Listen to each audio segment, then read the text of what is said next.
filosofia. Essa é a nossa última aula. Vejam só, qual foi a nossa proposta? Você deve se lembrar, nós começamos usando uma metáfora extraída do texto maravilhoso dos Lusíadas, de Luís de Camões. Ou seja, o que aconteceu conosco ao longo desse tempo é que nós aprendemos, eu espero que isso tenha acontecido de fato, a navegar por mares nunca dantes navegados. Meu caro aluno, nós passamos por muita coisa. No fundo, nós poderíamos resumir o nosso projeto todo numa viagem que começou lá na antiguidade da consciência mítica e fomos navegando pelos séculos até finalmente alcançarmos isso que nós chamamos de consciência racional. Agora, eis aí algo importante a se pensar. Desde os gregos da Antiguidade Clássica, você se lembra? Os pré-socráticos e depois os grandes filósofos da Antiguidade Clássica, Sócrates, Platão e Aristóteles, até chegarmos a Descartes e o início da filosofia moderna. Você lembra bem disso tudo? Nesse processo todo, nós trabalhamos com a ideia da razão. O homem que busca conhecer, o homem que pode entender a realidade à sua volta. No entanto, quando nós chegamos no mundo contemporâneo, nós vamos enfrentar uma chamada crise da razão. Isso é que caracteriza esse encerramento da nossa história, de certa maneira. É claro que, de um lado, essa crise da razão pode ser muito problemática. Há uma imagem considerada emblemática, que é um quadro de Francisco Goya e Lucientes, em que aparece uma pessoa que está dormindo, aparentemente dormindo, e tendo uma série de pesadelos, porque na imagem que Francisco Goya projeta aparece uma série dessas chamadas aves noturnas, corujas e morcegos, e aves que normalmente dão medo nas pessoas, e a ideia é completada pela frase que ele usa no quadro: o sono da razão desperta monstros. Mas a verdade é que, apesar disso, essa razão adormecida é aquela que é questionada nos tempos modernos ou contemporâneos. Ou seja, será que a razão dá conta de tudo mesmo? Aí, nesse contexto de questionamento, nós vamos nos confrontar com os chamados mestres da suspeita. Pelo menos 3 grandes filósofos contemporâneos que questionaram essa importância, especialmente nos tempos do Iluminismo e da Idade Moderna, em que a razão, de certa maneira, é colocada no pedestal.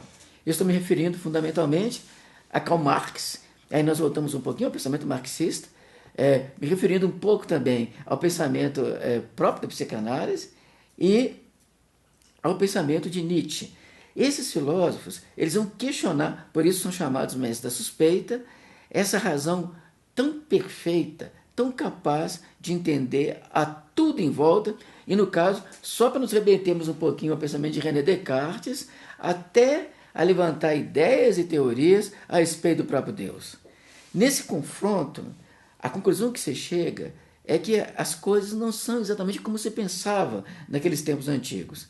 Karl Marx, por exemplo, vai afirmar que a construção do pensamento humano não dá conta da realidade da luta entre as classes sociais. Ou seja, é preciso um pouco menos pensamento e um pouco mais de ação. Freud vai deslocar o pensamento racional para um universo ao qual o ser humano não tem acesso. Quem já leu um pouquinho da psicanálise vai se lembrar que Freud afirma que aquilo que é fundamental em nós, ele chama de mundo inconsciente, nós não temos acesso a ele pela via consciente. Quer dizer, a razão humana não dá conta de si mesma. Veja só que coisa extraordinária. E alguns vão dizer que esse deslocamento do ser humano já começa lá em Copérnico. Vocês se lembram? Século XV, século XVI, quando Copérnico situou o lugar do mundo no cosmos, não como lugar central ou protagonista. Na verdade, ele criticava a ideia do geocentrismo, propondo um heliocentrismo, afirmando na prática que, afinal, nós não éramos o centro de todas as coisas. Há uma curiosidade nesse processo. Um grande pensador que viveu nos tempos de René Descartes chegou a conviver pessoalmente com ele, o filósofo francês Blaise Pascal. Diante desse mundo novo, desse mundo em crise, tantas ideias surgindo, ele chega a afirmar que o silêncio dos espaços infinitos o apavorava. De uma certa maneira, nós estamos assim. nos confrontando com um mundo completamente novo, em que as bases da razão precisam ser permanentemente refeitas. E nesse ponto nós nos encontramos com um famoso filósofo neo-kantiano, assim considerado, chamado Jürgen Habermas, juntamente com um outro filósofo também da Alemanha, Karl Otto Appel, que vão afirmar que nesse mundo, digamos, em crise, é preciso que nós, sobretudo, nos comuniquemos. Daí a teoria do agir comunicativo, em que literalmente temos que assentar o tempo todo em uma mesa de negociações e a partir daí, no diálogo, na conversa, nas aproximações uns com os outros, na diminuição das distâncias, podemos criar um mundo verdadeiramente comunicativo, uma nova forma de ver a realidade, uma nova forma de conviver uns com os outros. No fundo, a reflexão filosófica é um convite para isso mesmo, para que nós nos assentemos em volta de uma mesa e conversemos sobre aquilo que é mais importante na nossa existência, de tal maneira que, sobretudo, prevaleça a dignidade do ser humano, que, sobretudo, prevaleça o entendimento entre os povos, de tal maneira que a vida seja uma vida muito mais bem vivida. Meu caro aluno, é dessa maneira que nós chegamos ao final do nosso curso. Nós vemos um mundo cheio de ideias. Fala-se muito de desconstrutivismo nesses tempos chamados pós-modernos.